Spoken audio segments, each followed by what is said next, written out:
Salut à tous, la France va mal, on le sait. Dans la nuit du 14 au 15 mars, la ville de Saint-Pierre-des-Corps, en Indre-et-Loire, a été le théâtre d'actes criminels d'une ampleur préoccupante. 14 véhicules ont été incendiés dans le quartier de la Rabatterie, répartis sur 9 emplacements distincts. Selon les autorités locales, ces incendies seraient tout simplement des représailles à une opération policière menée plus tôt dans la journée contre des rodéos urbains. Cette intervention aurait conduit à la saisie d'un cyclomoteur et à l'interpellation d'un individu.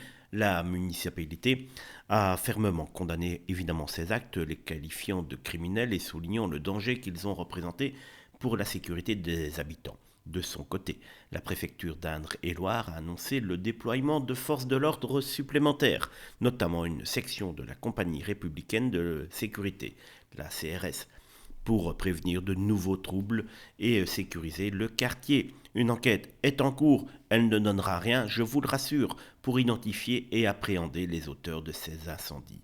Les autorités locales et les services de l'État ont exprimé leur soutien aux propriétaires des véhicules incendiés et aux résidents affectés par ces événements. La ville a également réaffirmé son engagement pour renforcer la vidéoprotection sur l'ensemble de son territoire pour prévenir de tels actes à l'avenir.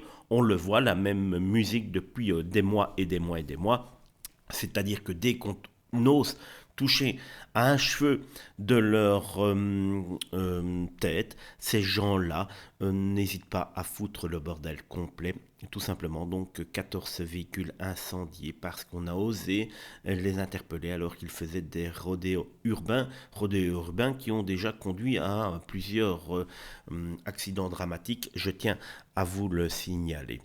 Ne vous tracassez pas, les politiques nous sortent les mêmes histoires que d'habitude, c'est-à-dire qu'on va mettre des CRS, on va mettre plus de caméras, on va surtout réagir après coup, alors qu'il faudrait agir avant que les événements arrivent et ne pas laisser la France se dégénérer comme ça.